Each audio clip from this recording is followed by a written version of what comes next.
Cooking time na naman tayo guys. Ngayon, ang ating lulutuin ngayon ay isang idam siling sa Arabic.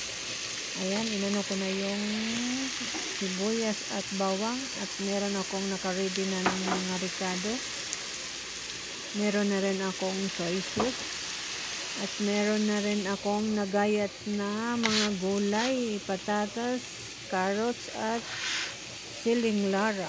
Ayan, nakaready na yan. Ina-slice ko na pala yan siya dyan. At meron na rin tayong karne na gayat at meron na rin tayong pamintang nakaready siya. Mamaya ilalagay natin, hintayin lang natin yan siya na mag-brown brown yung sibuyas at saka bawang. At ayan na nga, ilalagay ko na nga yung karne. Haluin lang ng haluin hanggang mahalo siya ng maigi. Ayan na, nakaready na. Ilagay natin ng paminta. Paminta, isang kutsarang maliit lang na kutsara. At lagyan din natin ng cubes para mas lalong sumarap. Ayan na guys. Haluin lang natin ng ilang minuto. Lagyan rin ng konting asin. Estimate mo na lang yung asin kung gaano ka ang panlasa niya. Konti lang. Dahil ako may cubes na, konti lang ilalagay kong asin. Halo na pala natin. Ayan na, nahalo na. So, nalagyan natin ang paminta at ating cube.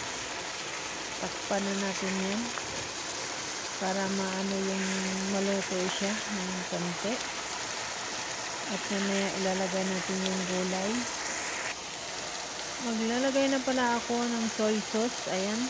Sa gusto nyo lang guys kung gaano karaming ilalagay yung soy sauce. Kung sinong mahilig na ilalagay ano na lasa ng soy sauce. Ayan, ihalo-halo lang natin ng konti. Tapos, lagyan na naman natin ng kikuman.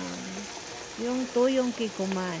Estimate lang din yun guys kung gaano karaming gusto nyo.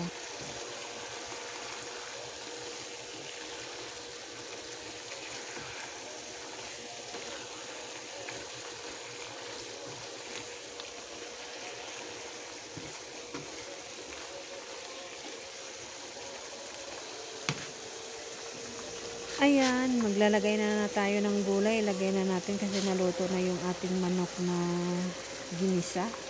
Ilalagay na natin yung patatas, carrots, at siling lara. At halo-haloin lang natin. Medyo na parami yung gulay ko ng pero ayos lang kasi maliit lang siguro yung niluluto ko. Ihalo-halo lang natin ng konti at mamaya-maya lagyan natin yan ng tubig para pampaluto ng gulay. Ayan, nahalo na lahat na. Ayan na yan guys. Takpan lang natin ng konti dyan, ng ilang minuto para maluto. At ako pala ayan ang cornstarch. Maglagay tayo ng isang kutsarang cornstarch. Tunawin lang natin yan sa tubig. Lagyan natin ng konting tubig para ihalo natin mamaya sa niloto. Para naman lumapot-lapot siya at kumapit yung lasa doon sa gulay na niluto natin na may sahog. Konti na lang. Maglagay na pala ako siya ng tubig para pampaluto siya.